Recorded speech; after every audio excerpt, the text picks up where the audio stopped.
What's one skill that you think is foundational that every entrepreneur should work on and develop? That's easy. Copywriting. Same. And here's the reason for that. How do you actually make an impact in people's lives? There's really only two ways. Talking, typing. That's it. Mm-hmm. So communicating with people effectively is a skill that everyone has to learn. And whether you're on a stage, whether you're, writing a newsletter, you're leveraging the skill of influence to do those things. So copywriting, what it teaches you is it teaches you in a one-dimensional sense through writing to become influential, to use influence intentionally, to bring people to a result. We are Attraction Marketing. Welcome.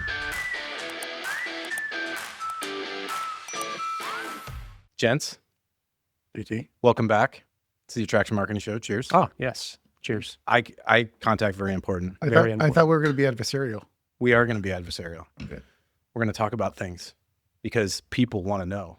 Things and stuff. They want to know things and stuff. They didn't come here to learn about marketing. They came here to learn about you guys. How you been? It's been a long time. Yeah. Great to be here, man. Here being different than the last time. Well, I'm impressed with your studio setup. I didn't think you had that much money. Well, I do. It's been hidden in a sock drawer. And I took it all and put it into this studio. So OnlyFans treated you well. OnlyFans has been amazing. And I can say that although it did cost me a little bit of social credibility, I think it was well worth the investment. So, And just for the record, I think you have beautiful feet. So thank you. You're a member? no comment. Free subscription. I mean, I Friends and family. I didn't think discount. it would take off. A foot showing your feet on OnlyFans. Well, here's the thing about OnlyFans and showing your feet is that only some people really get into that. But man, they pay for it. They will pay well, very healthy for that. Very niche. It's very niche. Mhm. Yeah. What is a subscription go for on that? It's a tiered, tier 1, tier 2, tier 3. So it depends on what you want. Is it true that you sell your toenail clippings? That you got to subscribe? Honestly, socks worn. You're not really giving us much. That's because you have to subscribe. I mean, you're on our podcast. We're allowing you to basically promote your OnlyFans site, and you're being very elusive. You're on my podcast. Oh. Whose logo is that? Well, it's who's in charge of the show. I'm not some pretty face. I mean, I am. I would say you're pretty. Yeah. Guys, it's great to have you here. And as much as I would love to sit here and jackass around, let's get down to business. Are aliens real? But by the way, he does have an OnlyFans site. I do have an OnlyFans site. All right. Ramiro's about to come in here and yell at us. So aliens. Aliens. That's where you want to take this. Well, I'm just want to open. You have the great Tim Erway here, and Yeah. you want to talk about aliens. Yes, because Tim knows a great deal about a great deal of things. Lots of allow myself to. Where was I going with this? I have no idea. So, all right, let's start this way. We are here in North Carolina at this amazing studio. We're doing this because we have a lot of things going on that are very exciting. I want to talk about the event. I want to talk about the future. I also want to talk about the past, because who doesn't love a good rear view mirror, right? Look in the rear view mirror. Both of you guys have had the chance to interview separately. You guys have told the story about how you guys met, but now we're going to find out where the truth is. So let's talk about how you guys actually came to know each other and become kind of the Batman and Robin of network marketing training. How'd that work? How'd that work out? Did you find discrepancies between our Yeah, stories? that's my Well, question too. That's for you to uncover for us. Okay. We will find out Mhm. who's full of it and who's telling the truth. You Or- can swear on this, by the way. Or who has early onset Alzheimer's. Oh, 100%. Yeah. We'll uncover that too.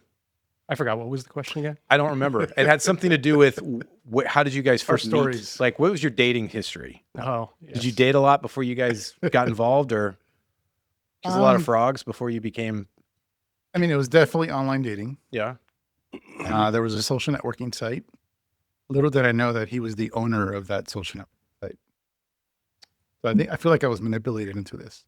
Coerced. That's an interesting take on objectively is totally not true, but Actually, what's interesting to me is how, and I do find this endearing actually, is the respect that you guys have for each other.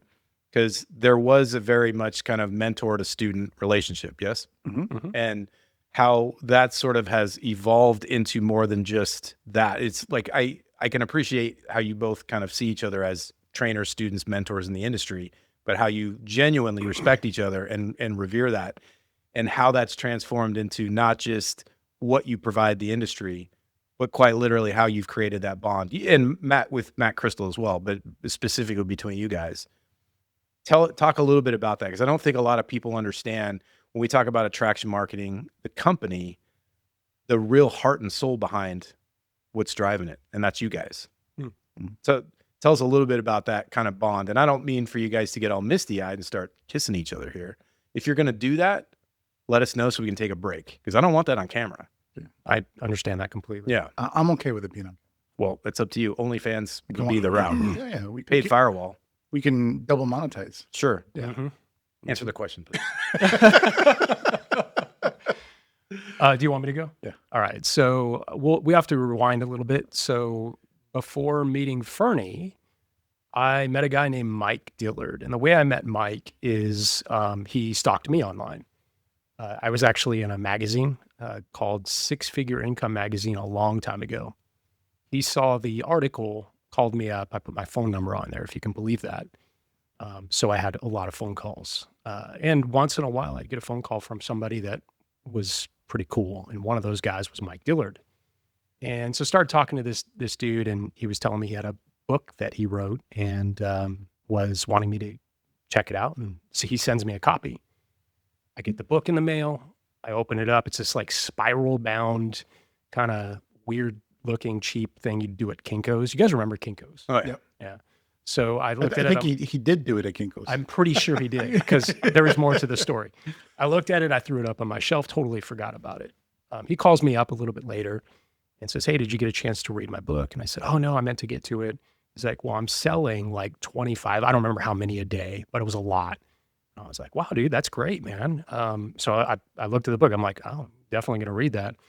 And I'm like, "So tell me more about what's going on. How did you launch it? Like, what's going on?" And he's like, "No, yeah, I launched it. I launched a sales letter for it, and it worked. It took off." And so I'm, about to run over to Kinko's right now so I could print up my next batch and send them out. I was like, "Wait, so hold on. How is the order process working?" So he tells me he's taken these orders online through a shopping cart.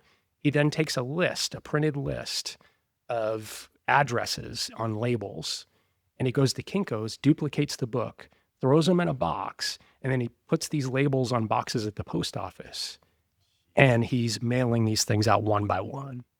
So I was like, "Hey, dude, you ever heard of a fulfillment center?" Does it all for you. So that's when we got our start together. And just to make a long story short, I mentored him a little bit. We launched a product together called MLM Traffic Formula. And it was all about how to use search engine optimization, how to use paid ads. And it was me, Tom Bell, and Mike Dillard. And it was a similar format to what we have, except back in the day, we didn't do this on video. We just did it on a teleseminar. So we had this conversation. We turned that into a product. And Tom had his expertise. I had mine. And then Mike had his, and we just collaborated on this product, did over $1 million in sales on that product. And one of the customers of that product was Mr. Ferny Ceballos. Wow.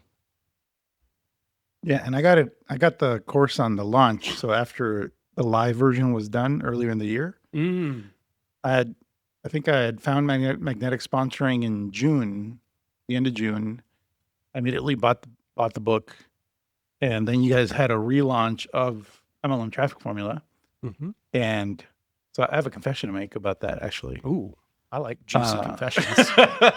He bootlegged it. Well, you're not far off. Oh, wow. It's a hell of a guess. No, so I was generating leads using the magnetic sponsoring system. So I was running paid ads, generating leads. So prospects were coming in. Holy shit, it worked. And then I would actually call my leads. So that's something that seems foreign to people today. But Wow, imagine that. all the leads that would flow in, I would email them, I would call them. Sometimes they would even pick up. And so I started building relationships with all the people that were, opting in. And one of those people was this lady. I don't even know where I think she was in Texas. And she, when you did the relaunch for MLM Traffic Formula, she basically she asked me, hey, do you want to go halfers on this? I'm like, halfers? How would that work? Basically, one of us buys the course and then makes a copy for the other. And then we basically split it. So instead of $600, I think it was a $600 course, $700, basically pay half. I'm like, all right, sure. Great example to set, Fern. So I bought the course, and then she paid me half, and I duplicated a copy for her. Okay.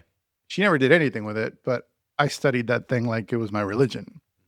And it was in CDs. So the teleseminars, they're all recorded over the phone. So you guys record them like this, right? Like you guys are like, yeah, pretty sure. Yeah. And so it's like they're very grainy, and it's on CD. So I'm listening to them, and then obviously I'm flipping through the workbook that Mike created. And yeah, that's how I learned about funnels, copywriting, SEO, etc. So that's when I got my start. But I mean, the whole, basically, bootlegging it for somebody else. I mean, karma has a way of coming back to you, because then I became an info junkie. Yeah. And anything related to digital marketing, I gobbled up. So whatever money I saved there, I ended up spending blowing it on other stuff. Blowing it on a lot of other stuff. Yeah. Basically, because they were connected with everyone in the digital marketing space. So Russell Brunson, all these affiliate marketers. And so I started buying all their stuff, and then they would promote this other dude's stuff, and then I'd buy their stuff. So I just, through that network that they were a part of, I learned everything I could about digital marketing. Yeah. Which essentially is attraction marketing. Do you think because you went down all those like rabbit holes that helped kind of like, because you might look at it and go, man, waste of money. I bought all these courses, but in a way they act like little snowflakes that kind of like pack itself into that, what's now become your knowledge base. It was valuable in the sense that I mean, I'm a student. Like my background is, I was the straight A student and all the way up to 12th grade, graduated from high school, went to MIT for engineering. MIT, I was not a straight A student because there was many, many more people much smarter than I was there, and it grades on the curve. So I was at a disadvantage there. But my habit was basically study as much about a subject as I could before doing anything about it, which is basically our school system, right? Yeah. So that's kind of like the thing I fell into, where I just was studying as much as I could and genuinely became an expert on many areas of digital marketing, attraction marketing. There was no really social media back then. It was mainly search engine marketing, copywriting, article marketing. I think video marketing was starting to take off at that point with YouTube. But so and then there was the other things like, I think some other types of advertising that popped up. I forget what they were called. Basically other forms of like pay-per-click. I think it was like CPD or something like that. And PPV. And so I just started gobbling up all these courses and all that stuff. Some of them would be a few, $50. Some of them would be $1,000, $2,000. But it started to add up. But I would go through all of them. So I would study it. My problem was I wasn't taking any action. I was taking action like enough to kind of like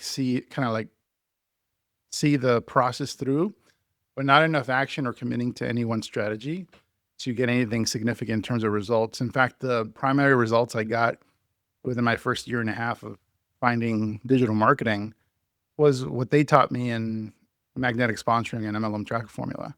I ran ads into the system that they had designed and was generating leads. And that's how I got in touch with all these people and networked.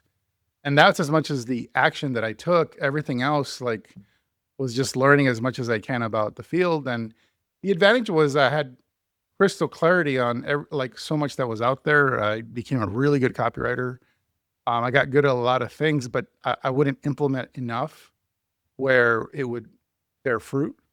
Like something, it was like a mental block, something would stop me. Or I think mainly it's a thing that a lot of other people get into a trap of like, am I doing this right? Not sure if this is the right direction. What if this doesn't work? It's like the second guessing and the self-talk that tends to slow you down, and eventually you just stop altogether. Mm-hmm. And then that's when somebody else would launch another course about something else, another shiny object, and I'm like, oh, let's try that.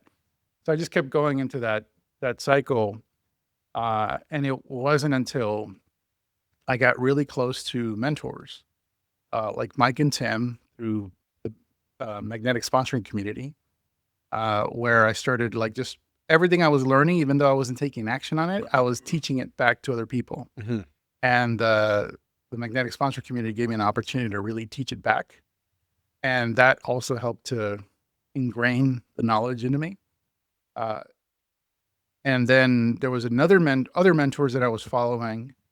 And I ended up ultimately investing with that mentor because they had a formal mentorship program. Mike and Tim didn't have any like formal, immersive mentorship program. So I ended up mentoring with that mentor, 60 grand to work with that guy. Yeah. And he was the 7-figure earner in digital marketing, network marketing. And honestly, like I learned some things from that mentor, but the most important thing was just he gave me the permission to simplify my business and focus on kind of one path. And just the fact that I had regular check-ins with him gave me momentum, and the second guessing went away. Like the whole self-talk stuff went away because I was like checking in with him. Eventually I was able to have calls with Mike or Tim or like, hey, this is what we're working on. What do you think? It's like, yeah, sounds good. Keep going. Yeah. It was just that alone caused me to accelerate and go faster and become more aggressive towards, implementing what I was working on. And that was really for me the key. It's funny you mentioned that because I think people underestimate the power of having that kind of keen eye that's not yours, like the outside perspective. Mm-hmm. Somebody who's been down the path, they have the experience. They don't have to necessarily be like, it sounds like he wasn't necessarily the best at what he was doing, like the digital marketing relative to the other stuff you were getting from like Mike and Tim, for instance. But you had that one person who had the experience, but the ability to kind of let you see the forest for the trees. Mm-hmm. So you have a tendency, I think, we're like operators to just think like that. And then you overthink or you get in your own way, but you have somebody that can kind of guide you through that. Interesting. You have this intense academic background. Basically everything good about Ferny, just think the exact polar opposite, except for one thing, which is I haven't even listened to a thing you said. I'm just stuck on this fact that he stole from me. Yeah. Well, So we're going to come back to that because I borrowed. it's, I think we're past the 7 years of, you can't go back and get him. But I think it's interesting. I can't be the prosecuted. statute. Yeah, No, the statute of statute's limitations. expired. Yeah. I just think it's funny because so many people feel that they're not qualified to train. They think, oh, I'm not smart enough. I didn't have the background that you I do. don't have a certificate. I don't have a or certificate. Whatever. Yeah. Yeah. And who would consume this? Well, you've got somebody who's clearly got an academic background to it that soaked it up. Mm-hmm. And that's a very telling sort of, I think, important part. It's that entrepreneur spirit where you're like, fuck it, we're doing this. And I'm going to do the best I can with what I know. I'm going to do it from a place of genuinely wanting to help people. Yeah. So what was like your initial vision, maybe you and Mike, but maybe just your version of it, since Mike's not here to give his, of where that direction, did you have kind of a sense of the direction you wanted to take this, or was it just flying by the seat of your pants? In the beginning, well, first, background-wise, I'll just label it as one word: underachiever. So, like, straight A student, Yeah. high school dropout Okay. after getting kicked out of high school. So, anyone that's wondering if, hey, do I need to be smart to do this? Do I need to have a degree or have gone to college? The answer is no, fortunately, because I did none of that. I guess for me, it kind of got in the way because I was used to like learning as much as I could about a subject Right. before actually like Too going smart to for your work own on it. good. Yeah. And I was the opposite in that it was just quick and dirty. It was lean and scrappy. It was just, let's figure this out. It's going to be a mess, Like, I love your saying, scratch the paint, ding the sheet metal, Yeah. because that's how I operate. And I just want to figure stuff out. And usually for me, that means falling forward and doing it. Yeah. Um, So what would you say then to somebody who's like, okay, maybe I am the underachiever. I'm like that sort of TJ Erway cutout. What are some of those characteristics that work for you that got you to where you're at today? If it wasn't this excessive intellect or, whatever, was it work ethic? Was it grit? Or did you have kind of like a driving force? Yeah, like something that was like, I'm going to do this no matter what. What was that? To prove everyone wrong that I wasn't a loser, because I felt like a loser. Literally, I failed at everything I did. I failed out of school. As a kid, I failed as, like everything. I just sucked. I didn't like school. I didn't like authority. I wasn't a very good kid to my parents. I feel bad for them.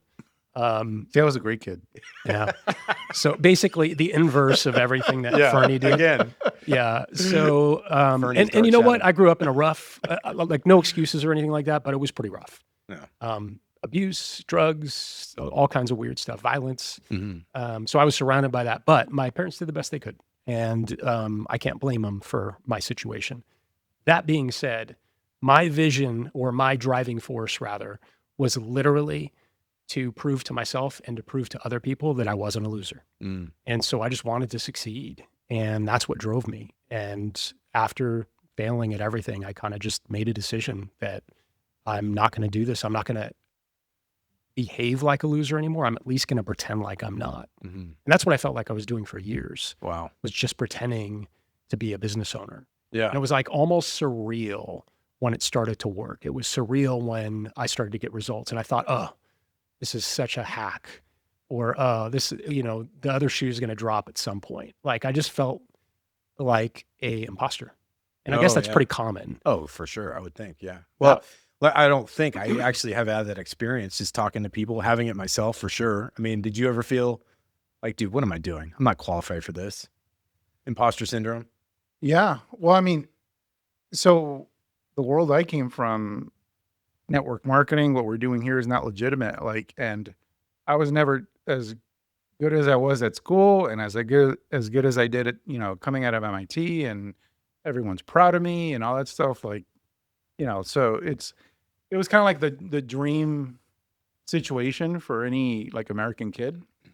But I was never taught about entrepreneurship, never taught about finances, investing, wealth creation. Like, this just wasn't part of the vocabulary. And so if you're not exposed to that, the way to succeed is you get as good of education as you can and get as good of a white collar job as you can. That's what I basically understood success was. And so, and I realized when I went to work in the aerospace industry, that's where I went to after graduating. I hated it. I was like, this is not what I would want to do for the rest of my life. Like, this just didn't feel right. And I was searching from the very get-go. I was searching for something else, but I didn't know anything else. I didn't know anything about starting a business or investing or any of that stuff. So those things, even though I'm aware of those things, they might as well not exist, because I had no way to access any of those, paths towards, financial freedom. And so what did I do? I just went back to school. I went back to grad school at USC, like, just do more of that. If I, and that'll somehow elevate me to something better than where I'm at. And that's when I got introduced to network marketing. It was a homework partner from USC. I think it was from computer architecture class. We were designing computer chips. And a year later, the homework partner sends me a message through AOL Instant Messenger, if you guys remember that. Oh man. And he invites me to a business meeting with other engineers. This is how he positions it. It's a meeting at his place with other engineers, and they're looking to start a business. I'm thinking like Tech startup. Tech startup. I'm thinking like Silicon Valley type of thing. I was like, all right, well, this I know. Like, I knew people out of MIT that started up their own companies, but the reason I didn't see any of that as an option for me was I didn't I didn't love engineering. Yeah. It's like, why would I start a company or a business doing something I really don't enjoy doing? I have no motivation to want to do it. So that just didn't make sense to me. But I was like, at that point, I was so desperate. I was like, oh, let's see what they got going on. And then I went to the meeting and they started drawing circles on the board Oh yeah. in the shape of a pyramid. Yeah. And I was like, oh, like I do not want to. The whole time I was there at the meeting, I was like, I want no part of this. I was very closed off, very rude. It was like a 2-3 hour meeting. I mean, I was attentive, but I was just not loving it. And then I left and I ghosted my potential sponsor for 2 weeks. And then something kept gnawing at me, like what else am I going to do? Like if there's any, if there's a morsel of truth to whatever was said, maybe it'll work. Maybe it's an option. And so no one else was opening any doors for me. So I reluctantly and very skeptically signed up, and that's how it got started in network marketing. And the whole time I'm in network marketing, I'm very coachable, doing everything I'm asked. The stuff that I was being taught seemed illegitimate in terms of what I was being asked to do, but I did it anyway because I was like that desperate. It was just sometimes very sketchy, deceptive stuff, and even stuff that wasn't deceptive or sketchy. It was just not in my comfort zone. I'm very introverted, don't like to talk to people. But I did it anyway. And the whole time I'm just like, I'm talking to people that I know have respect for me and would hear me out. And I would avoid talking to certain people that I know would just totally shit on whatever I was doing. And I basically kept what I was doing as much of a secret as possible. And because once, eventually it did happen that some of my very good friends from MIT found out what I was doing. I mean, their reactions were always visceral, and the environment at MIT, I mean, it was a lot of fun, and I had the best time there. But also, if you disagree with somebody about a subject, then you just go at it. You have it out until somebody comes out as the intellectual superior. Oh yeah. So when I had those conversations with MIT friends about network marketing, even after I found attraction marketing, even after I was doing stuff that was, in my opinion, I guess more professional, more legitimate, they made way more sense to me. Still, the conversations were adversarial. They're wanting to basically crush you intellectually so that you give up on whatever you're doing. Yeah. And I just didn't give in. Is it true you got into a fist fight with somebody over network marketing? Almost. Okay. So I thought I remembered a story about that. I'm trying to get the good stuff. Yeah. I mean, let's go. Almost. At that point, I had so much. At that point, well after I found attraction marketing, and at that point, I actually was free of my job. I wasn't working anymore, so it wasn't like a theoretical thing anymore. I was working. I was making money, and we were out with some friends having beers, and again, it was just that whole like. The guy that was trying to be adversarial about what I was doing with network marketing just knows nothing about network marketing. It's just what he's heard or whatever. But he believed that was enough to intellectually crush me as terms of my beliefs around network marketing and this profession. And at that point I was like, I'm not having this conversation. Like, so at this point, if you want to, continue talking about it, I don't want to talk about it. I believe so much in this. I'm just going to kick your ass. So let's go outside. I mean, I'm making money. Those fighting words. I don't need to prove this to you, but if you want to continue talking shit, then let's go. And you back down.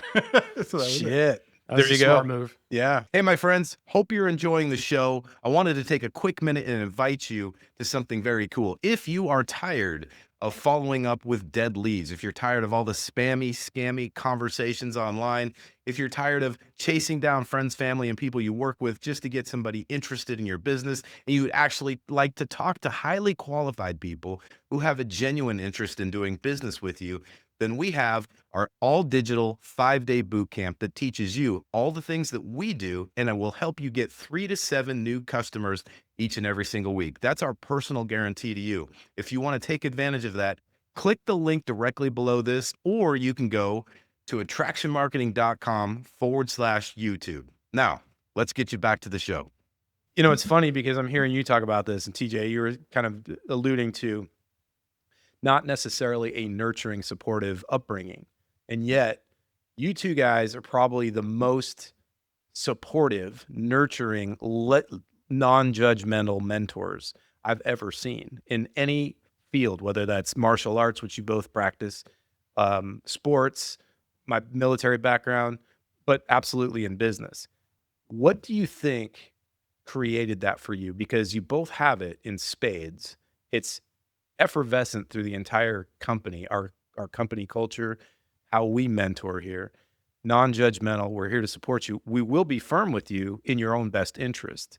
So where do you think that came from? Because it would have been very easy for you guys to duplicate what you were raised in, nature versus nurture type of thing. Right. Where do you think that came from? I think for me, it was knowing what didn't work for me and what I didn't want that helped me to understand what I did want. So the contrast of my upbringing and childhood, same with being a parent, right? Is I know what I don't want. I know how I don't want to raise my kids. Yeah. And so that kind of opened the door to it. And then I think it was just the easy thing to do sometimes isn't necessarily the best thing. And the easy thing to do is just tell someone what to do. And it's the fastest thing to way to solve a problem. And that's what most mentors do. That's what most coaches do is they tell you, oh, here's how to fix the problem. The harder and more challenging thing to do is to help people to solve the problem themselves. But that's the most empowering long-term. And it's the difference between feeding a man a fish and he'll eat for a day versus teaching him how to fish and feed him for a lifetime. And so I think it wasn't an immediate thing. And of course, we had mentors too that taught us how to do this very effectively, the Dunkleys being some of those mentors. But yeah, it was really a discovery process on how to help people to be empowered. And then that was really important to me because it turned out that, we sold a lot of books and only a very small percentage of people who bought our books actually did what Ferny did and took action, a very small percentage. And so just thinking through, hey, what is it that causes some of these people to actually get the result and others not? I mean, information's the same. Everyone's buying it. What's the problem? What's the sticking point? And it turned out that most people don't know how to learn. They think learning is what you did in school, which is memorizing a bunch of stuff, reading the books, and getting theoretical knowledge. Entrepreneurship is not a theoretical process. It is a exploratory and experiential process of learning. And that's super important. And the only way to facilitate that, the only way to facilitate people to learn how to be entrepreneurs is to help them take forward motion, move forward in their business. Not do it for them, not tell them how to do it, but ask them questions and get them curious and help them get resourceful. And that's how you facilitate learning and success, really. Awesome. You? I mean, so given my academic background, I reflect sometimes on what is it that helped me achieve what I've been able to achieve so far, in this industry profession.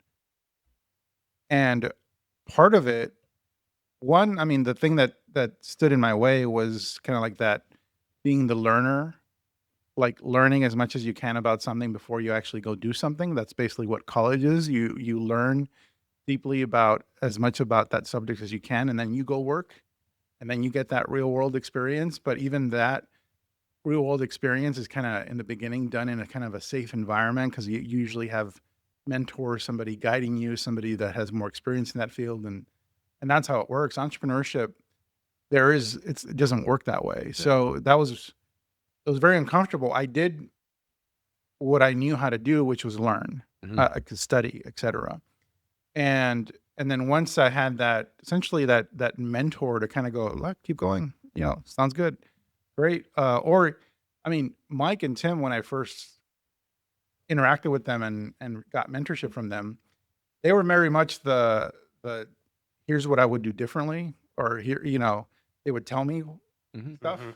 So they were very telling. It wasn't like a question-based process like what he was describing. Yeah. But that's okay. That worked for me because I was already a very effective problem solver. Because that's basically what our schooling system is. Especially if you go to a place like MIT, I mean, their homework assignments are called problem sets. So here, every week, you have your set of problems that you're going to solve. And there was this whole ritual around, you don't just work on problem sets by yourself. You like get together with friends and you like go in a classroom and you start working out the problems on the board together as a community. And so it was this weekly ritual where you're working on problems. And so they just condition you to just be okay with problems. You're constantly solving problems. That's what being a professional in any field is. You're a problem solver. And the better you are at solving problems, the more successful you're going to be. So that was already ingrained in me. Yeah. And so for me, when I had that, that mentoring, and the more access I got to Mike and Tim and one other mentor, the better I did financially in this space. And I just kept going, and I was very effective at solving problems. If they disagreed with something, they would tell me, and then I'd course correct, or if they said I needed to make a little adjustments, I would make the adjustments and keep going. Otherwise, what I was implementing or doing or planned on doing was like 90% of the way there, because I had done so much studying, and then they kind of filled in the rest of the 10%. And that's how I coached myself when I got into the coaching, part of what we do. My most successful students were the ones that I would tell them what to do or give them the answers. They go, got it, boss. And then they just run. And then they implement. And then this whole other big group, the majority, that wasn't enough. And then they'd come back with more questions, and I give them more answers. But then they're still not getting it. They're still not getting the results. Some of the stuff I got frustrated because they're like, I'm like, figure it out. Like, what? Like, how come you're coming to me for every single question you have? Yeah. You want every little thing answered for you. Like, figure it out. Do some of the thinking on your own, type of thing. And I was telling them, do some of the thinking on your own.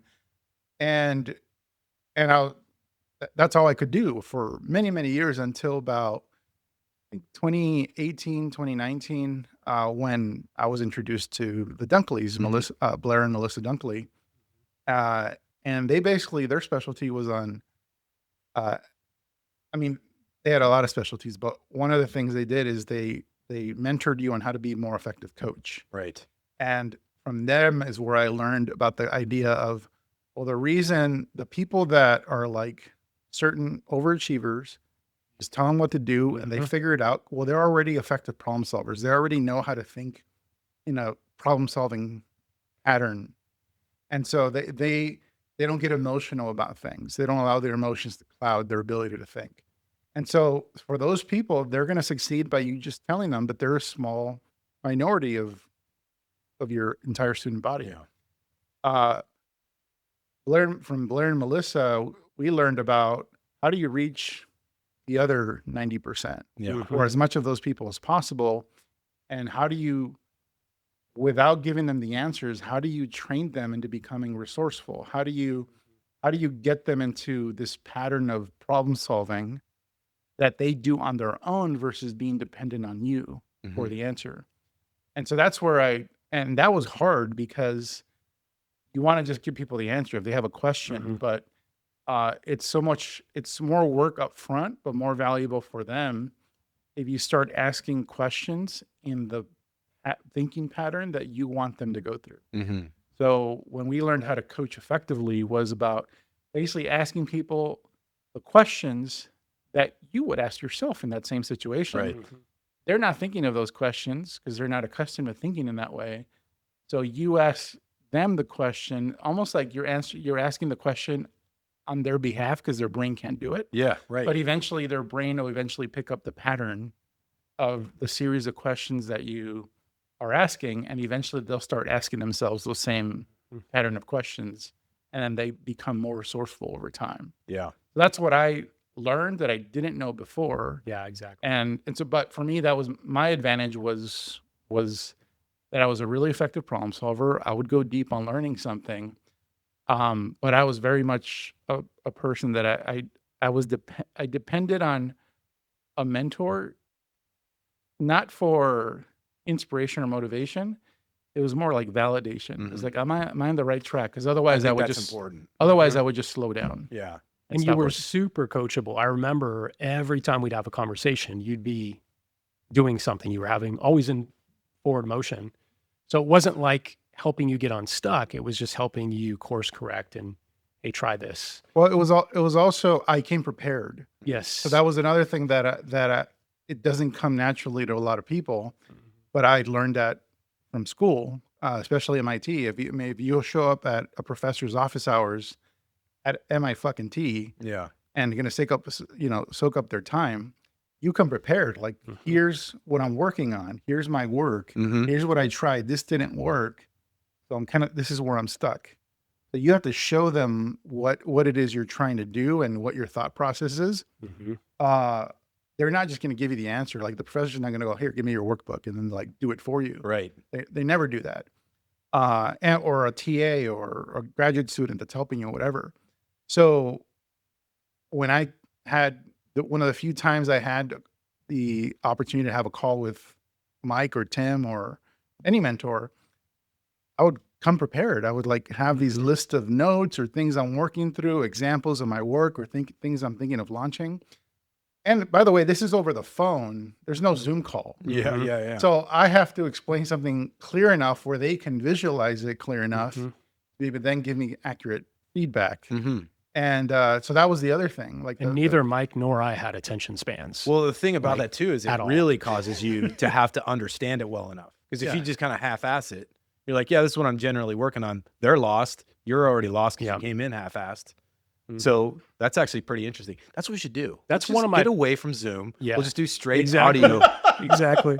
One of my biggest pet peeves is when people want mentorship and coaching, but they don't do the work. Yeah. It's so frustrating because of what Ferny said. Like, you have to do the work. It's being lazy and shirking your responsibility as an entrepreneur when you don't do the work. And you just, here's my problem.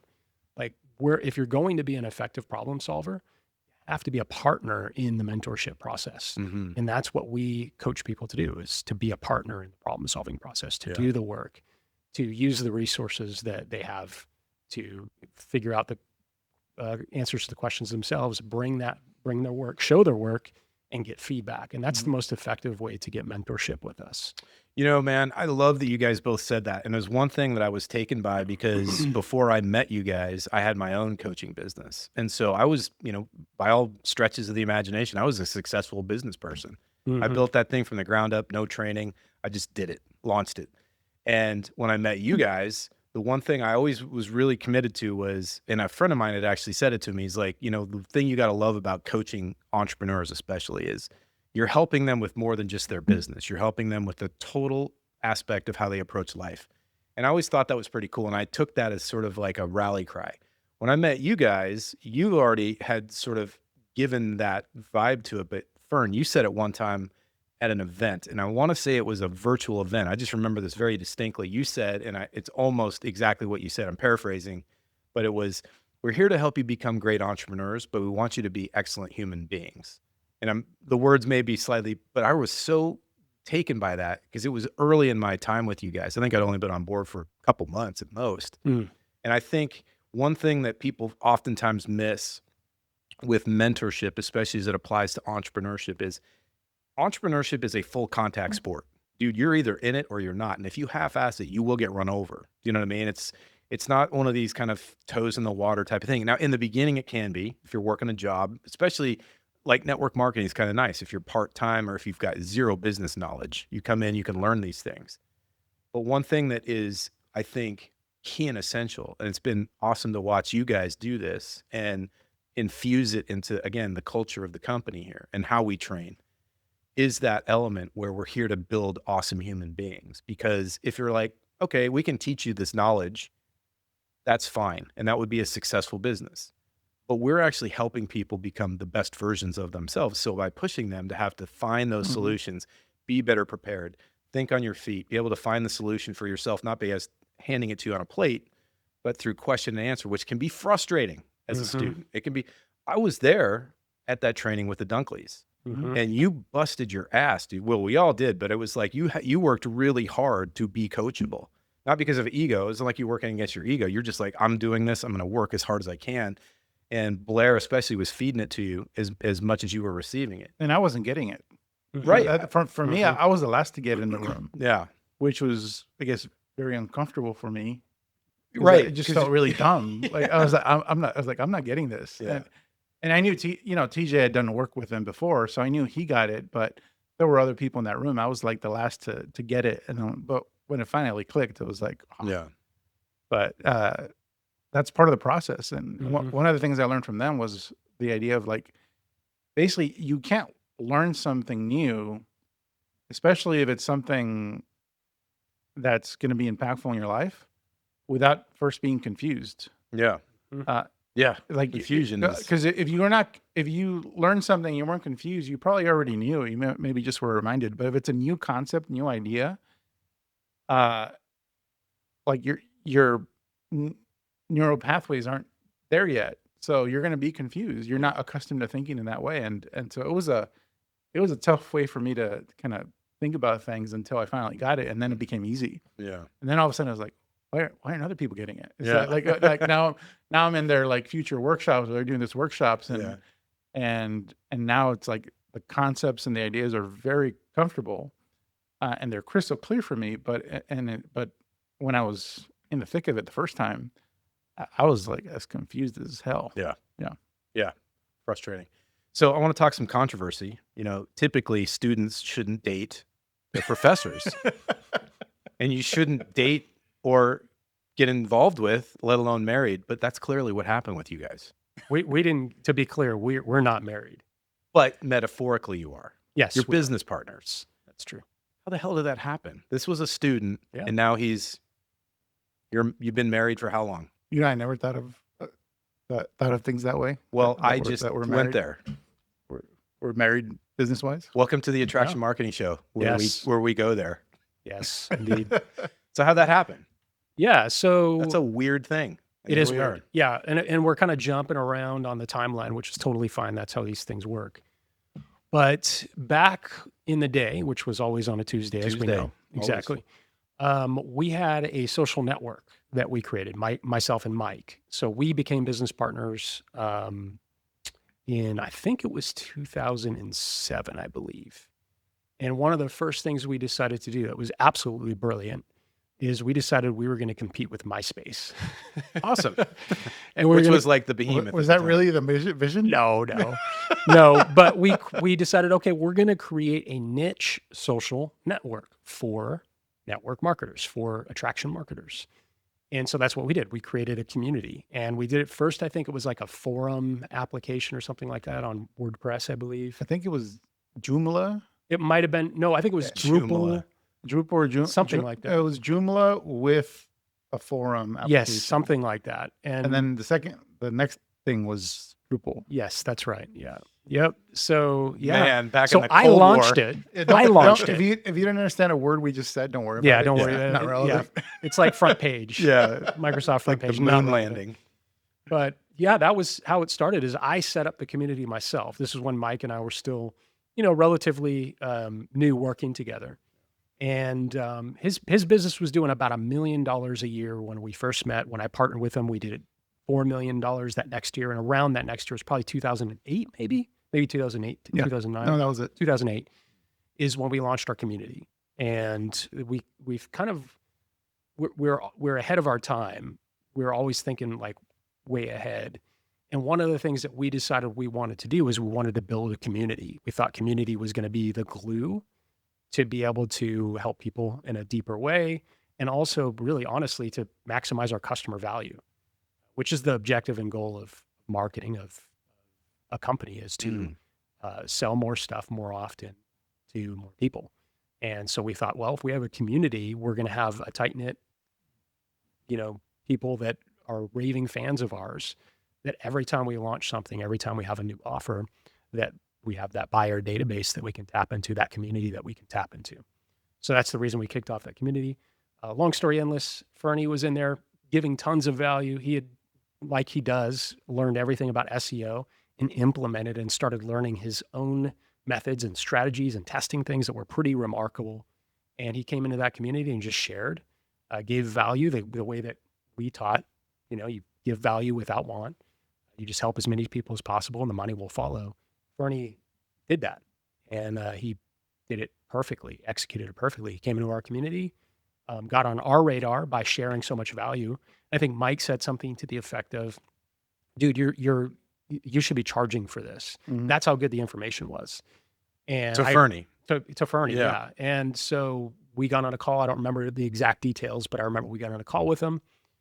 We decided we wanted to do a live event. Was it you pitching us the live event, or did we? No, It might have been me. it was Mike, I think. Really? Okay. I It think- could have been Mike. Yeah. But it was, yeah, I forget how that came about. But I mean, initially when Mike became aware of me, it was when I was running. I had at that point had built my own funnel Mm-hmm. and was running ads and had created my own, essentially version of magnetic sponsoring. Yeah. But it was more technical. It wasn't like magnetic sponsoring was very paradigm shifting. It was conceptual, but it wasn't like a lot of how-to stuff. So I created a product that was a little more how-to based on everything that I learned from a bunch of people. And initially, Mike thought I was ripping him off, and it's because he saw my funnels and the copy, and he Well, was, you did he was- rip me off, to be clear. Oh yeah, yeah, that part was true. Let's not forget. And so I saw Mike opted into my funnel, and because I wasn't generating tons of leads, but leads I would see them, the notifications in email. Oh And shit, I was Mike like, Dillard. oh shoot, Mike Dillard's not like on my list. Okay, great.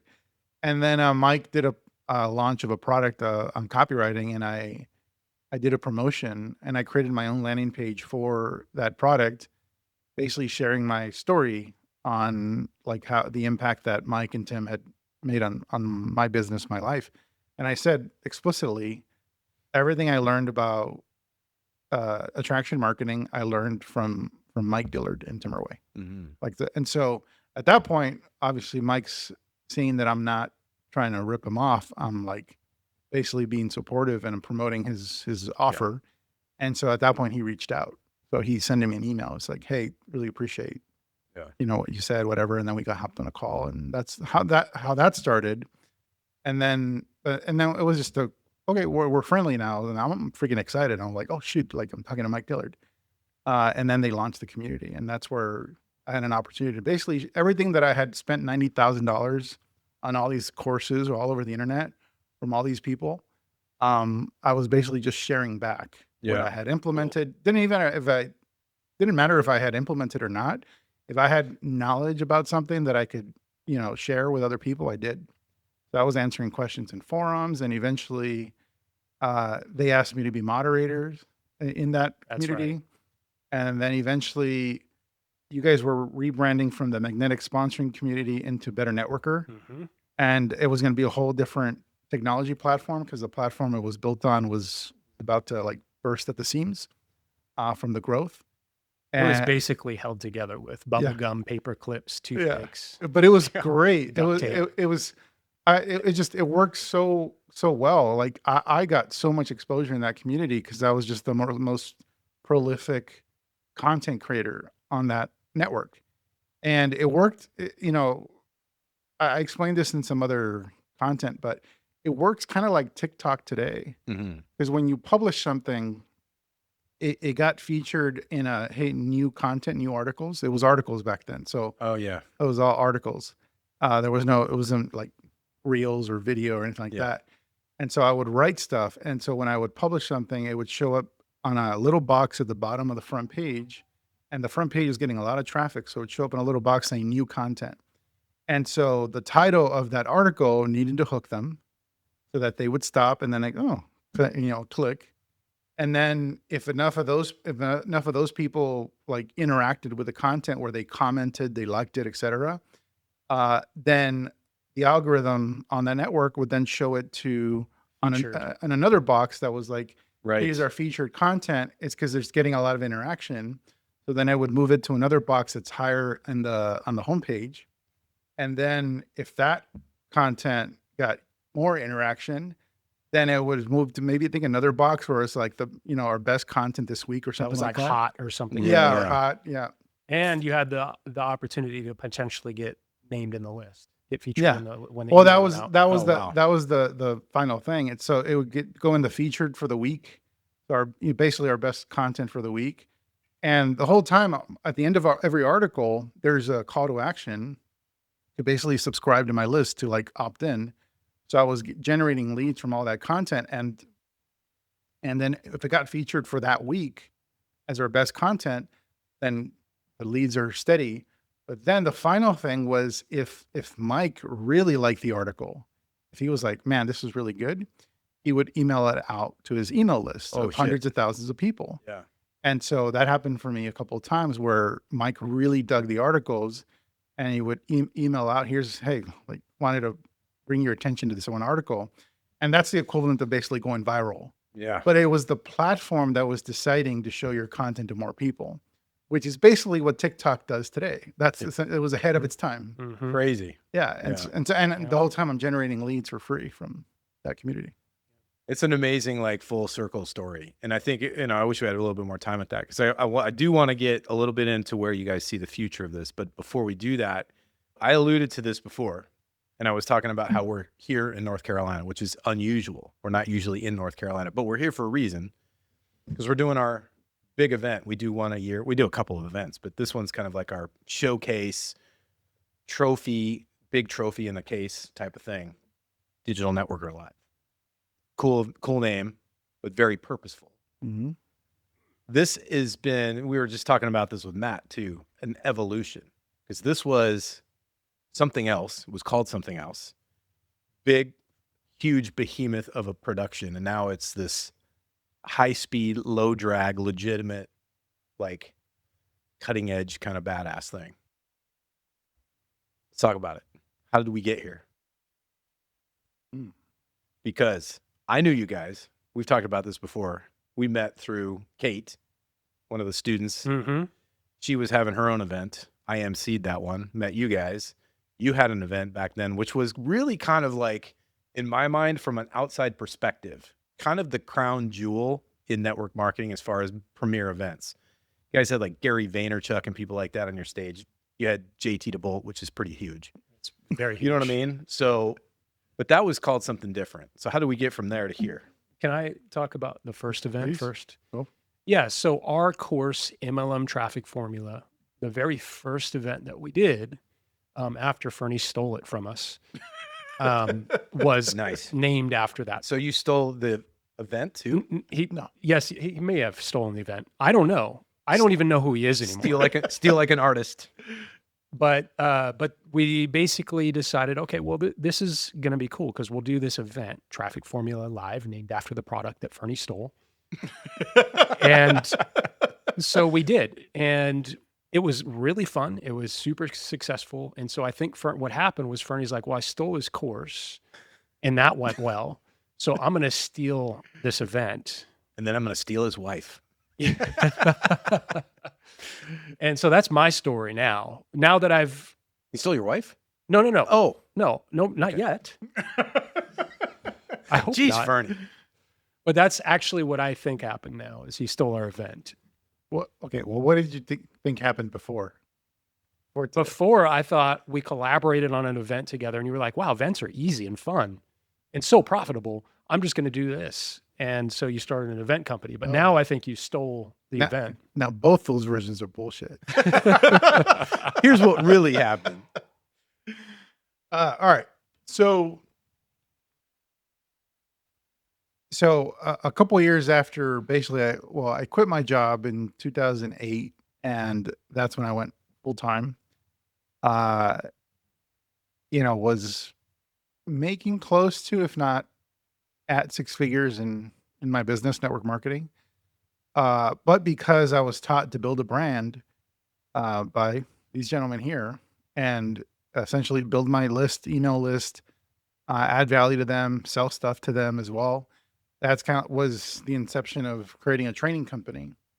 And so I was starting to create courses. My first course was on just kind of a generic course on everything that I was learning. that was called the attraction marketing formula, which is still around today in its like 20th iteration. And then there was another course on SEO that was more of a meaty, kind of a coaching program type course called SEO Networker, which is basically teaching search engine optimization to network marketers.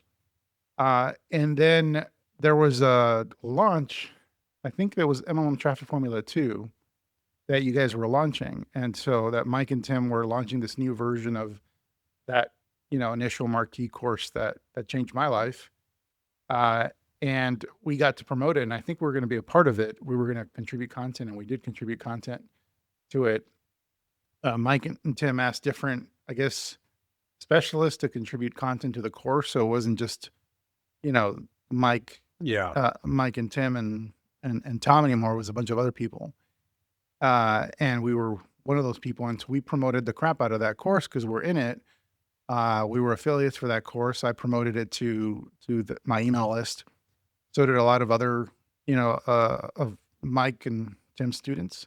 So there was a lot of them. Like I think between myself, Mike, and Tim, we've directly worked with and mentored people that have gone on to probably over 4,000 people have gone on to build multiple 6-7-figure businesses and beyond. Like some of the students that have come out of this community have started their own network marketing companies. And so in the beginning, the people that had the most success with attraction marketing, MLM Traffic Formula, basically were promoting the second version of the course, and many of them were in the course. And so the reason that detail is important is because there's an affiliate contest. So Mike I and gave Tim, away my car. yeah, he was giving away his BMW. No way. As the Like legitimately your car. Yeah. as prize number 1 for the top affiliate, and then a bunch of other prizes from there, cash prizes like MacBooks and stuff like that. And so I'm promoting it. I had a business partner at the time, and we're promoting the crap out of it. But the affiliate contest got heated where, we were just trying to like obviously beat the other person on sales. We're trying to drive as many sales as possible. And it got so ridiculous. Eventually, we started teaming up with some other people. So some other people that had big lists and had a lot of influence. There was a few people that were like, had the biggest lists. But then we devised a plan that, hey, if we kind of like become one affiliate amongst like 4 or 5 people, we might be able to, knock that guy off the top. And then pretty soon they saw what we were doing, and other people were doing it, where other people were starting to team up. And then even in the middle of the whole launch and the affiliate contest, some of the people that were getting knocked off the top, because now there was like a group of 5 affiliates that were like taking first place. Well, now that one guy with the big list started teaming up with other guys. And so it became this whole like ridiculous thing that Mike allowed, where people would go to him every day. Hey, you good with us teaming up with him? Hey, can you combine after the fact? Can you combine our sales? And it became kind of crazy. So it was a very heated contest, and part of it being a good affiliate in a contest is you offer bonuses. Hey, you buy through my link, you get these bonuses. Yeah.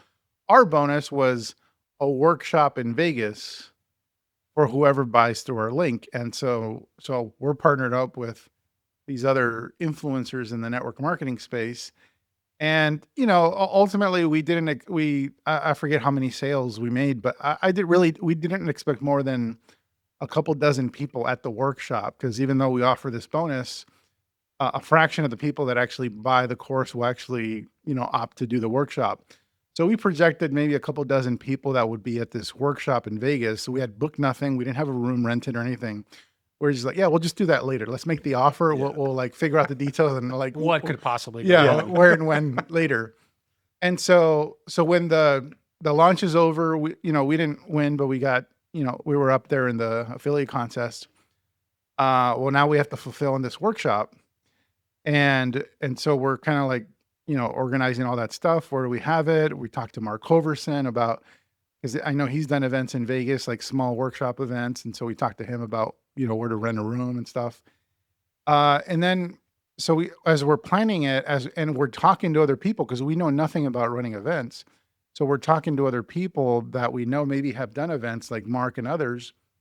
And then as we're talking to them, we go to them for advice and help. And they go, "Hey, do you need a speaker for your event?" And I'm like, yeah, we'd love to have you, Mark, whoever. It's like, and so it organically started happening where people were asking us to speak at our event. That's pretty cool. And then I was like, well, if we have these other badasses that are speakers, instead of it just being a bonus for these people, maybe we should just sell tickets to it. And so I was like, oh, great. And so then we just start collaborating. Now we're actively reaching out to other people that might be speakers. And we're basically, hey, we want to do this event in Vegas. We had no idea how big it would be. We're just kind of like ignorance on fire. We asked Tim to speak, Mike, Jonathan Budd, bunch of other people.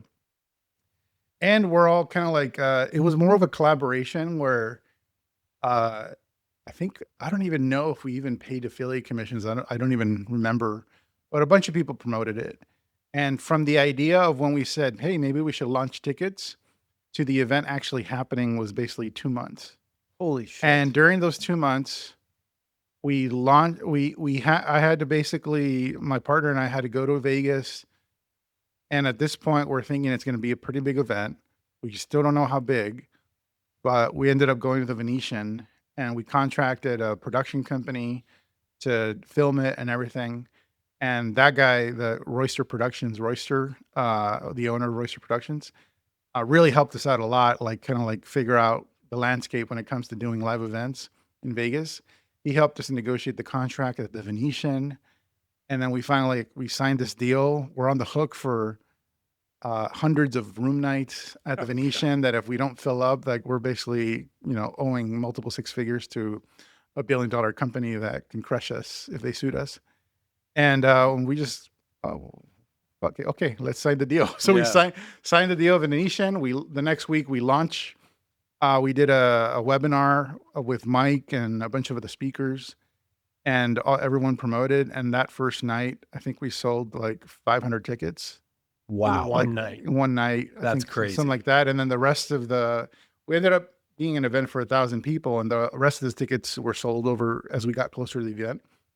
But there was just a hunger for this type of event because everything was virtual up to that point. No one had really, I don't even know if there was a generic network marketing training event that was that big at the time. Definitely not teaching online strategies for sure. And so we were kind of like the first to have that type of size of an event that's generic and Todd Falcone spoke at that first event as well. And he promoted it as well. And yeah, from idea to actually it being live and we're in Vegas doing the event was 2 months, ballroom for 1,000 people. It was just like crazy. And it was the type of thing where I'm glad my rational mind wasn't working because I probably would have talked myself out of it because of the risk that was involved in doing that. And there were some things that did go wrong at the event that ended up costing us a lot of money. But at that point, there was momentum and there was a hunger for another event. People just had an amazing time at that event. And so that's where the No Excuses Summit started. That event was eventually called the No Excuses Summit. Or not eventually, that's what we called it. And it's basically, the whole idea was we wanted the name of it to deal with the objection of traveling, of people having to actually, leave their home, leave their families and pay for travel and hotel and all that stuff.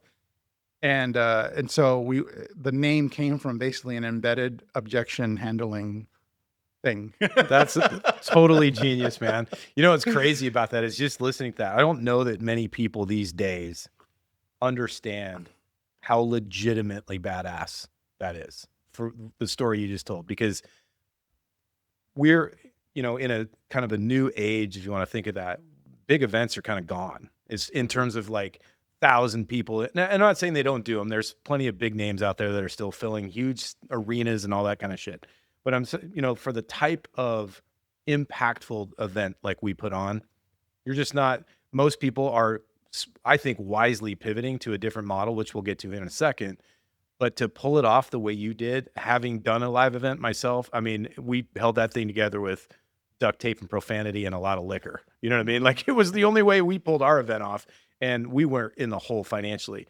So for you to pull it off and not be in a situation where you wanted to just jump off a bridge is pretty insane. It was exciting. So it was the whole thing was fun. Yeah. And I think part of the reason I wanted to continue doing the events after that, even though there were some hiccups, was that when we booked at a hotel at Vegas, where we're responsible for certain room nights and we have room rental, I mean, they treat you like freaking kings. Right. And so I love that. I never been treated like that before. Yeah. So that's the part where I was like, man, like I feel like somebody important here. Uh-huh. And it's not even the attendees. It's like that wasn't, it was the hotel. And I was like, I like this. Like, Yeah. let's do this every year. Yeah. Yeah. Well, it's funny too, because again, like being kind of like on the periphery, I knew of the event, No Excuses. And it was interesting because there were so many people back then that were putting on events that were just hype and bullshit. It was just not, it's like just real douchebaggery, if I'm being honest. And you guys always had, it was more of a vibe like, this is legit. Like these guys, yeah, the speakers are on point. They're teaching cool stuff. The attendees come, they come away with stuff. You know, they're useful knowledge. This isn't just a hype fest.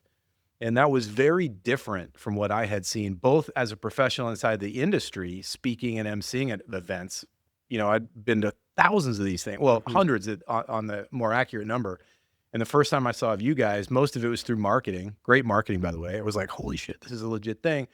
Then had the awesome opportunity to actually MC one of the events. And then from there, that's sort of how our partnership or relationship started.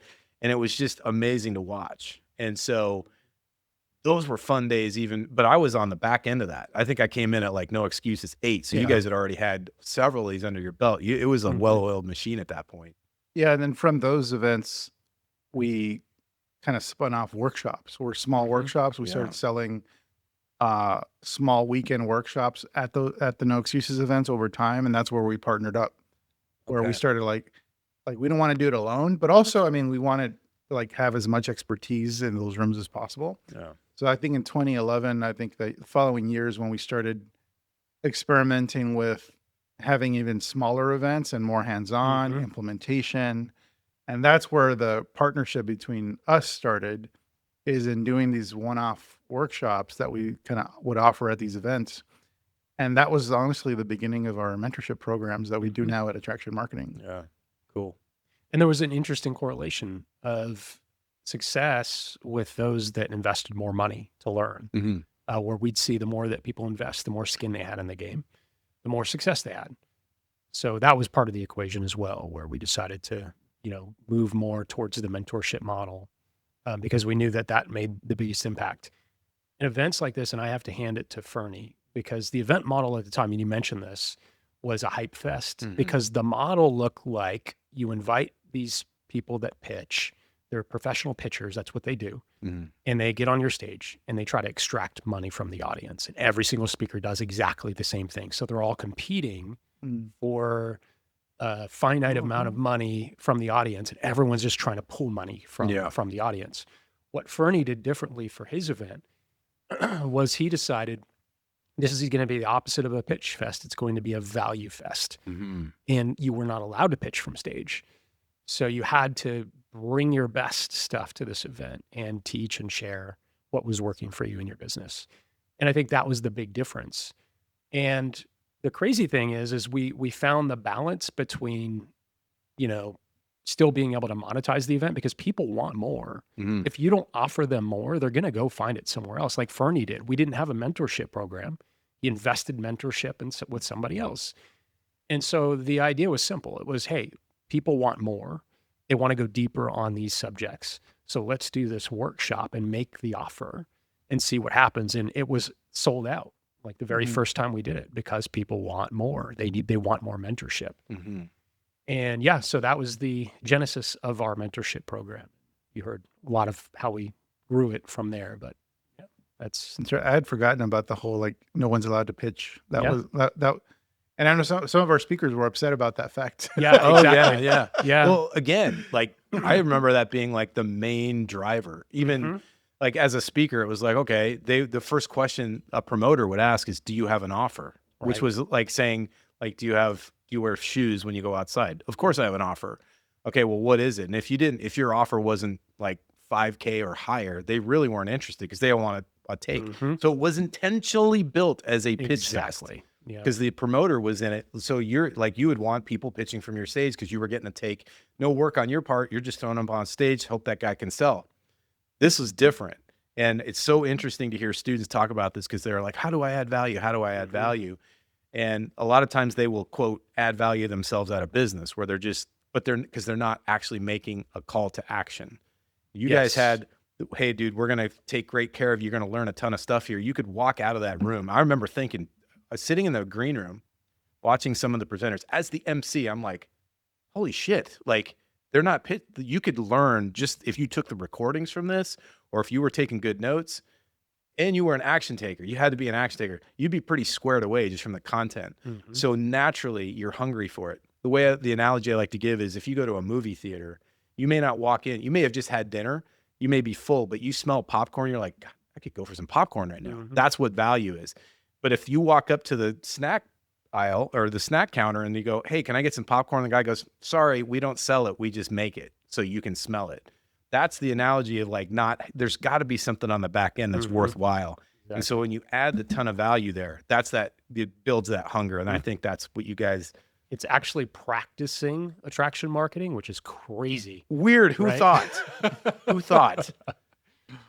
Hey, my friends, hope you're enjoying the show. I wanted to take a quick minute and invite you to something very cool. If you are tired of following up with dead leads, if you're tired of all the spammy, scammy conversations online, if you're tired of chasing down friends, family, and people you work with just to get somebody interested in your business, and you would actually like to talk to highly qualified people who have a genuine interest in doing business with you, then we have our all digital 5-day boot camp that teaches you all the things that we do, and it will help you get 3 to 7 new customers each and every single week. That's our personal guarantee to you. If you want to take advantage of that, click the link directly below this, or you can go to attractionmarketing.com/YouTube. Now, let's get you back to the show.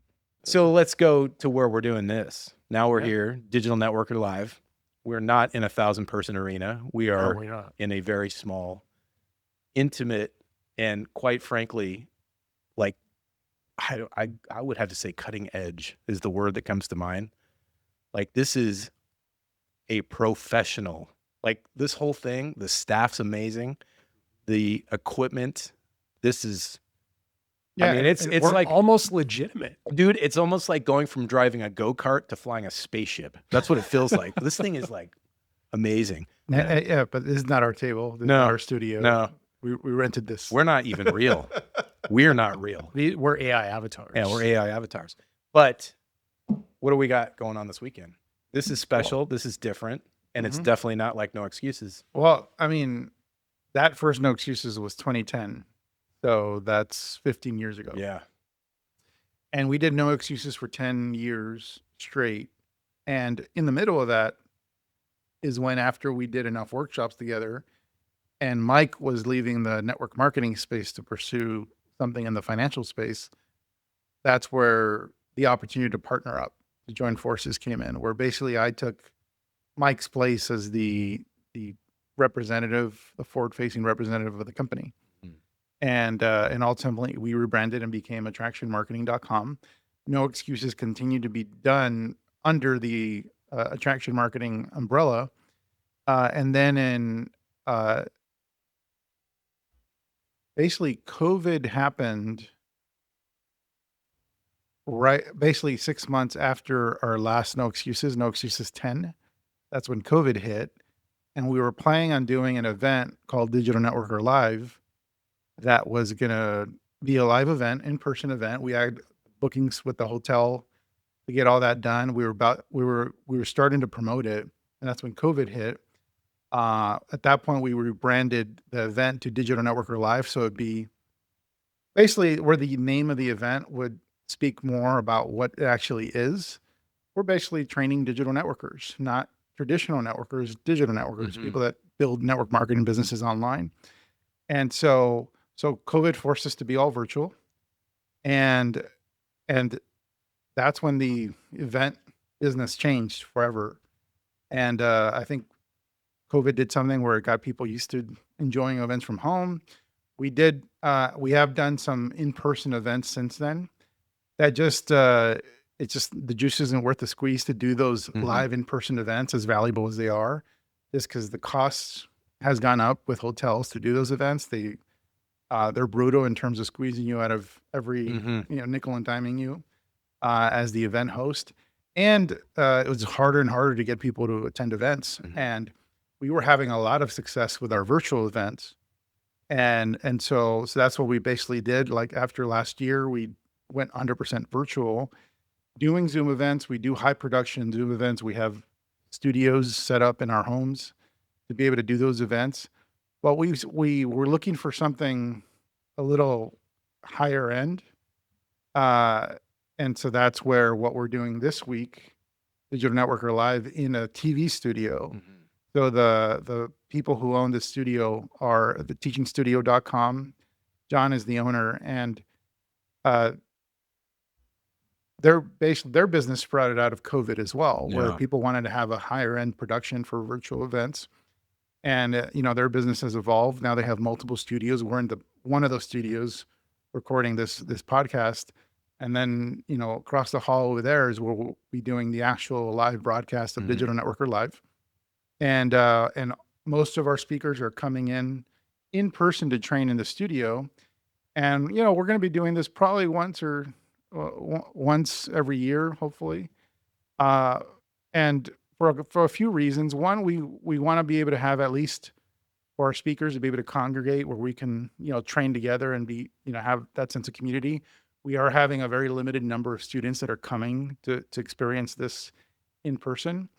But for the most part, we know that the majority of people in any industry that holds events now just prefer to do things virtually.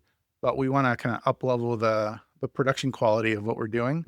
So we're going to be doing this year's No Excuses in a TV studio. That is specifically set up and designed for streaming. And so that's the business model that John and people at the teaching studio here in North Carolina have created. And I actually came to an event for a mentor of mine in a completely different space. She's not in network marketing. She teaches entrepreneurs how to speak. And she had her event here, and she actually lives nearby. And I came to basically experience her event, how she does it. And yeah, I paid to be one of the few in-person attendees. And I was here to learn. I was like, how do you do an event in this type of setup, this type of studio? So I was a student. I was here as a student, invested to learn how she does her events in this type of environment, which is completely different from anything I've ever done before. So that's what we're doing here. Dude, I'm so glad you did, man. I love your vision and just your follow through on that, because I think this is probably one of the coolest, most exciting events that I've had. I've been doing events now for, like, as an MC, obviously not putting them on, and a speaker, speaking at events for probably 15, almost 16 years now. This is the first time I've ever done anything like this, and I feel juiced like my first couple of years in the industry. This is going to be a lot of fun.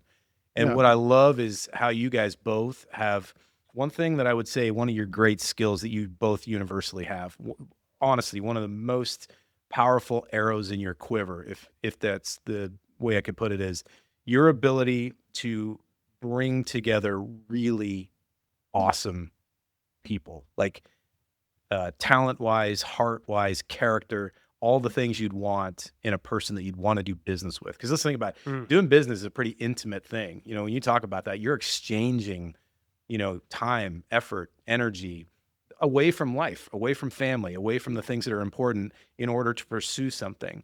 And obviously the hopes of and the intention of making money with that. So if you think about the cocktail that's involved there, it's a pretty intimate endeavor.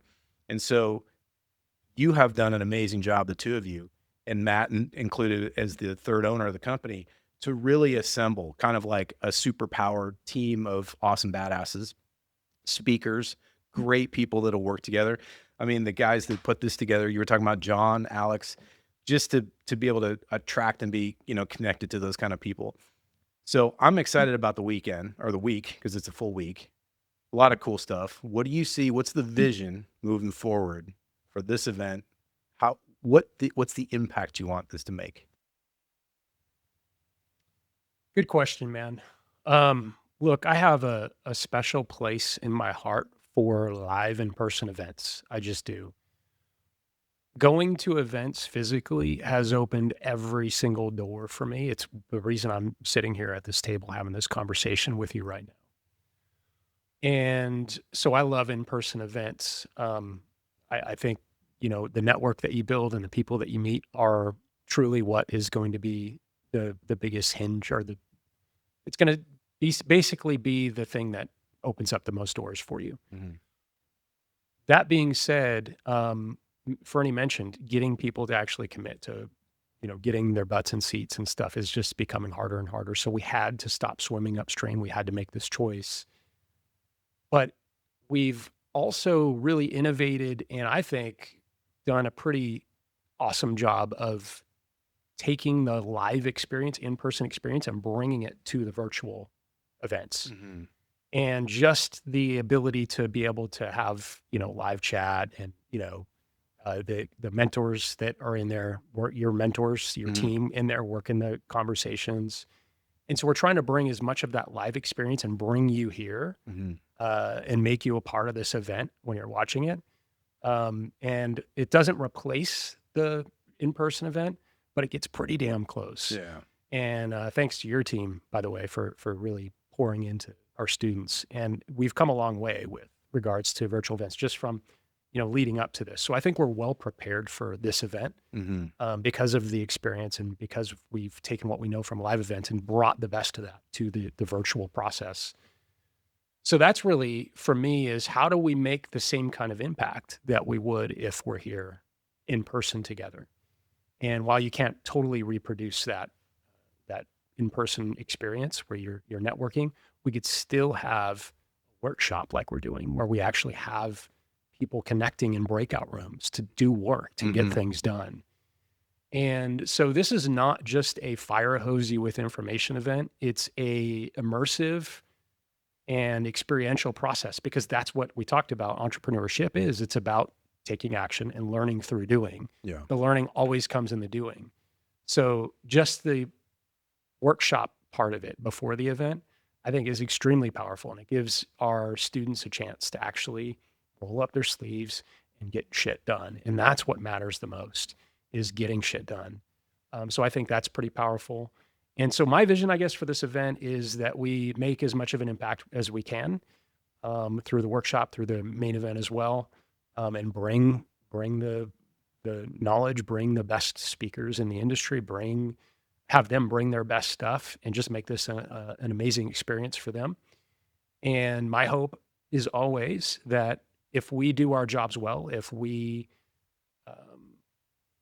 can create an environment for actual change, growth, learning, that more people will want to work with us, because we know that the people that have the most success are the ones that invest in themselves. Ferny just said it. Mhm. We're not here by accident. We're here because he invested in himself. He wanted to learn how to put on this event. This is a very valuable thing for us, and it's a very important thing for our community. Yeah. And he invested in that. And here we are. We're doing the event here. And we know that if we put on an event like we're going to put on, that people are going to want to work with us. They're going to want to go deeper on the subject. And that's how we make the impact, and that's how we change lives, is by mentorship. Mhm. And unlike any other mentors, or unlike most mentors, as you know, we're not spoon feeding you answers. We're not telling you what to do. We are helping you to be the best that you can be as an entrepreneur, as a business owner, and as a direct response marketer, as an attraction marketer. And that's really all that I can hope for when we put on an event like this. Amen. So one of the most valuable things that I think we get at our events is that we get to capture the stories of our students, our most successful students, and there's new success stories every single year that come up, and they get to share their experiences. Like I specifically requested, hey, all our speakers, they have about 40 minutes or so to train. They don't have a lot of time, but even then, I insist, hey, take the first 3 to 5 minutes. Share your story. People need to know where you started. Mhm. You didn't start on the stage. You didn't start like looking as polished as you look now. And so I want to capture those stories, and I want to be able to showcase to the industry the impact that this community has made and continues to make through their stories, and being able to reshare and tell those stories. Uh, and it's very apparent to me, and this is not a bragging thing, it's not an ego thing. It's just very apparent to me that we're the only training company in this entire network marketing arena that leads in all our marketing, leads with the stories of our students. Mm-hmm. And we share their success stories, and we just kind of capture it and then reshare it in our social media and our marketing, et cetera. No one else does that. And I think they don't do that because they don't have them, Yeah. or they're too few. And so I think that says a lot about what we as a collective, with our mentorship team, with our leadership, what we're able to do. And we're doing it in a modern way. We're teaching people how to be digital networkers, and we're going to showcase stories of students who have did well in network marketing, but for whatever reason they left, and the skill sets that they used initially to build a network marketing business, they're using it in other arenas. They're using it to start companies. They're using it in the affiliate world. They're using it, in the brick and mortar world in some cases. And so, more important, oftentimes, especially in today's kind of environment where there's economic worry, there's worry about, hey, where's the network marketing industry headed? There's been a few very public, company either shutdowns or a changing of a model, and so there's a lot of fear around that. I mean, I quit my job during the 2008 crash, when everybody was trying to preserve their job. I'm I'm quitting voluntarily to leave. And I think entrepreneurs know that when fear is spreading, that's the time for opportunity. Yep. That's a time to lean in, is when everybody else is scared and frozen, that clears the field. Mm-hmm. And so, I mean, I have two students right now, one former student who's speaking this weekend, and another student who we're mentoring actively in our Invictus programs, two students who are starting network marketing companies this year, during this time, during what essentially is an impending recession, and during a time when, there's a lot of fear of companies are, shutting down or closing. And both these students have made more money than probably the collective of most people watching this podcast. Right. One of them was probably the biggest earner in network marketing, if not one of the biggest earners. The other one's one of the 50 biggest earners in network marketing, and they're starting companies. These aren't stupid people where they're going to start a company and take this big risk. They see an opportunity. Mm-hmm. And I think they see an opportunity to basically take a risk of starting any business. It's always a risk. They're doing it basically during this time of uncertainty, both economic, but also there's even uncertainty with network marketing. I think they're doing because they see opportunity. When they see other people are scared, that's when I'm going to make inroads. And I think that's a pattern that I continually to see. And we showcase our students here is they have very similar stories. They were not just struggling, but they were at a place where they didn't believe in themselves, down in themselves, were afraid. And we create an environment where we let them know there's nothing to fear, because the thing is always has been about has existed inside of network marketing or attraction marketing specifically, is we teach our students skill sets. Mm-hmm. These two students that I just spoke of, they have skill sets that they've learned from us, that they learned from others, and they're parlaying those skill sets into this new venture. And we have students that parlay their skills into other things not related to network marketing. The reason our students are not afraid of being in this industry is because they know no matter what happens to their company, no matter what happens to the economy, they have the skills to create wealth at any point, good economy or bad economy. What we teach here at Attraction Marketing transcends network marketing. and it's bigger than network marketing. And so the argument for doing and learning attraction marketing and following this path is that you'll have the ability to build any type of business, regardless of what happens to your network marketing company. So if you're afraid right now to like not move forward, you're afraid to invest in yourself, you're afraid to be involved in network marketing, you're afraid to learn attraction marketing because your neighbor is scared, because the news tells you to be scared, whatever, that is a signal that you should be doing the opposite of being scared. Amen. And learn the skills that are going to get you ahead of everybody else. And these are skills initially you're doing it to build your whatever company it is. And maybe that'll be what you do for the rest of your life. But if it isn't, no one's going to be able to take away your skills, your brand, your relationship with your audience, your email list, your SMS list, all the things we help our students create. Those are business assets that they can take anywhere with them. And no one can ever take that away. So what we teach our students to do is make your network marketing business a part of your business, not the entire business. Mm-hmm. And if you approach it that way, it doesn't matter what happens in network marketing. Yeah. And so the best time to invest is right now when everybody else is. Yep. Amen, dude. It's like most people feel like, oh, when times are great, like everybody's bold when times are great. Exactly. But when the times are like this is when the real champions are born. Think of it this way. Like if it was easy, it's like the freeway being jammed at rush hour traffic. There's just no stop and go. Because everybody feels like I could do this. I could build my business. I could do this. The economy's great. There's everything's, going my way. Right now, it's like nobody's on the freeway. You can go 100 miles an hour wide open. The cops aren't even out. It's like COVID. Rip. It's like driving during COVID. Yeah. There's no one on the road. Yeah, man. That was awesome. That was awesome. Yep. All right, look, I got a couple of rapid fire questions. We have a plethora of listeners. They tune in all the time.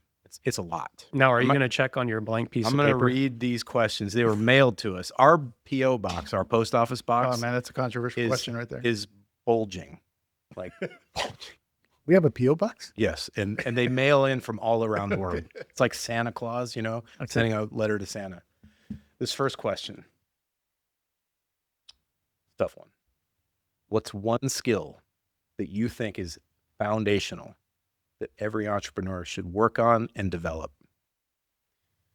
That's easy. Copywriting. Same. And here's the reason for that. How do you actually make an impact in people's lives? There's really only two ways. Talking, typing. That's it. Mm-hmm. So communicating with people effectively is a skill that everyone has to learn. And whether you're on a stage, whether you're, writing a newsletter, you're leveraging the skill of influence to do those things. So copywriting, what it teaches you is it teaches you in a one-dimensional sense through writing to become influential, to use influence intentionally, to bring people to a result. And if you can take that in a one-dimensional setting of being able to write effective copy and then apply it in a world like we live in today on video and actually speak and use those same concepts and strategies, you can write your own ticket. Like you'll never want for anything for the rest of your life. It's the most powerful skill you can ever have. It's the ability to influence people. And how do you do that? With words. Mm-hmm. That's it. Mic drop. Unfortunately, the genie's out of the bottle. AI is here to stay. In fact, we're going to cover quite a bit of that this weekend. We cover quite a bit in our curriculum. Well, yeah, we're the last generation of copywriters. Yeah. So the question then becomes, what if you could guide the next generation of entrepreneur to not have AI be a crutch, but rather a power tool? What would you have them focus on? Copywriting obviously being part of it, but how does somebody leverage AI as opposed to be beholden to it, for instance? I have thoughts on this, but you go first. I mean, it's simple. Learn the skill and then have AI help you become more efficient with executing on that skill. Right now, AI is not good enough where it's going to give you a perfect answer, a perfect response, or craft the perfect email or social media post or or script, it's not that good. Eventually, I think it will be the point where you could probably do a better job than I can. But right now is the time to use AI because it's imperfect. It requires your involvement. It requires your evaluation of the copy. It requires you to rewrite it. And so you need to learn the skill otherwise you're not going to know whether you can trust what AI is giving you. If you just blindly accept it as what you need to post, you're not going to be very influential. And I think no matter what, I don't know how long it's going to take for AI to eventually reach the point where it's, that it can do a better job than I can. But creativity is something that's hard to come by. I don't know at one point where you're thinking thinking outside the box ideas or repositioning of an offer. That's still a very human thing that you have to come up with. And so I said it jokingly, but I'm kind of half serious. We're the last generation of copywriters. Like, we're the last generation of people that are going to know how to do just about anything.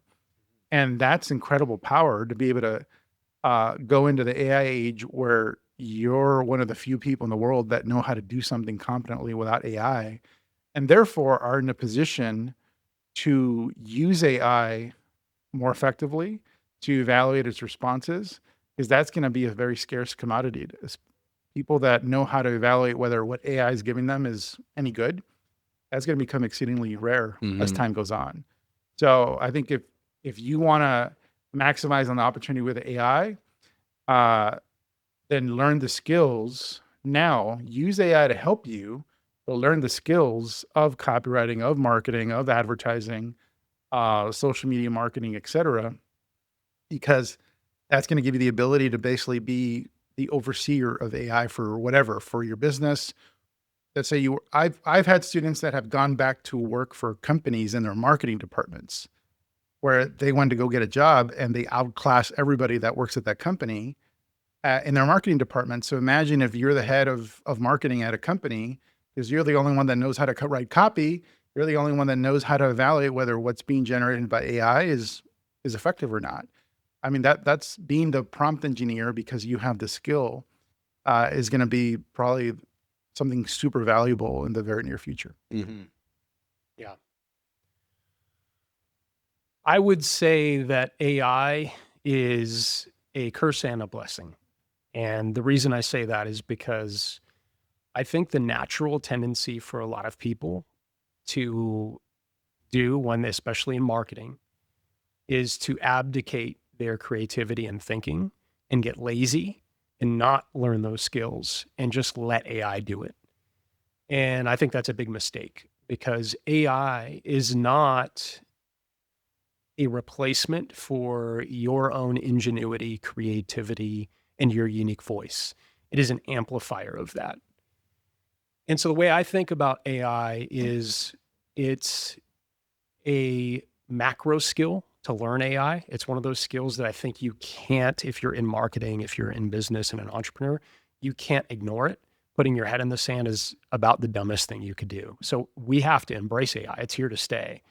The convergence of like trends and S curves that are coming together with technology and AI right now are so incredible. The speed at which we are getting to the point where AI can replace certain skills is like, it's crazy. I mean, it's getting crazy good. I can get to a 95% where I would be ready to put out copy now just using an AI model that I've trained. 95%. It's going to be 100% before we know it. But you trained it. But that's it. Bingo.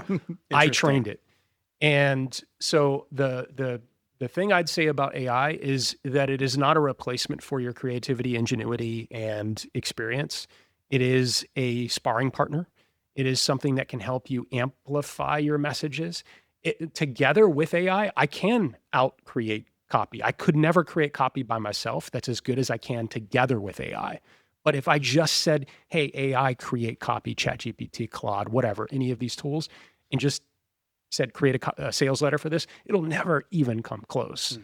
But it's the 1 + 1 = 11 type of thing when you actually understand how to use AI effectively, because you can create things that are just unbelievable at this point. Right now, Yeah.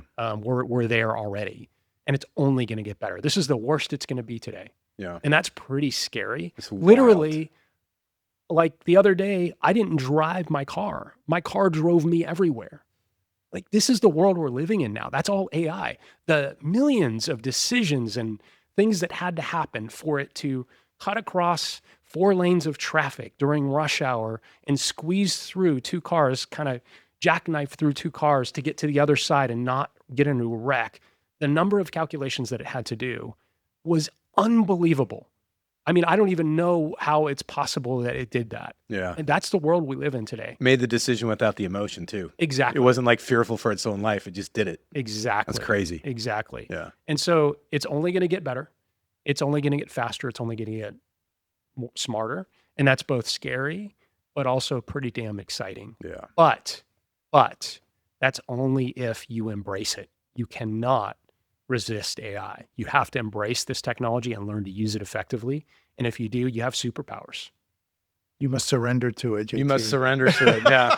Well, I'm always like reminded of like, because I grew up in the 80s, man. Like, you see, like watching the Terminator. Oh, It's just yeah. like, Skynet's online, There's a man. hilarious meme. It's like a picture of Sarah Connor, like looking over her sunglasses, like Sarah Connor looking at you, embracing AI. And it's just like this glare, like disapproving, judgmental look. And I'm thinking, yeah. But hey, man, if you're going to put your life in the hands of something, it may as well be AI that can That's right. navigate traffic. Well, guys, I appreciate the time together. I got 1,001 questions. Tim Tuttle from Tacoma actually wanted to know if you could be any sandwich, what would it be? But I don't know if we have time to answer that. Do you want to go there? If you could be any sandwich, what would it be? Philly cheesesteak. A BLT. Wow. Very interesting. There you have it, Tom. Guys, appreciate your time. It's been a lot of fun. We're going to do this again, and hopefully we can do it soon. Do it here and do it with a drink or two. Appreciate you, boys. Likewise. Cheers, Thank you. guys. Hey, what's up, my friends? Hope you enjoyed that show. Hope you got some great value from the content, and hope you enjoyed our conversation with our speaker. I want to just remind you, if you are ready to stop chasing people and start having people chase you, if you're tired of all the spammy, scammy conversations all the time, and you'd rather have 3 to 7 highly qualified customers each and every single week coming to you in your inbox, you are invited to grab our free 5-day digital boot camp that will teach you how to attract the right kind of people, create the kind of influence so you can start enrolling those 3 to 7 customers each and every single week. And you can get that at the link below, or you can go to attractionmarketing.com/YouTube. That's attractionmarketing.com/YouTube. And if you got some great value from the show and you want to stay in touch, make sure you hit that subscribe button, hit the like button, and of course, share this message far and wide. There will be much more conversations just like this one coming at you very soon. Look forward to having you with us here with the Attraction Marketing Show.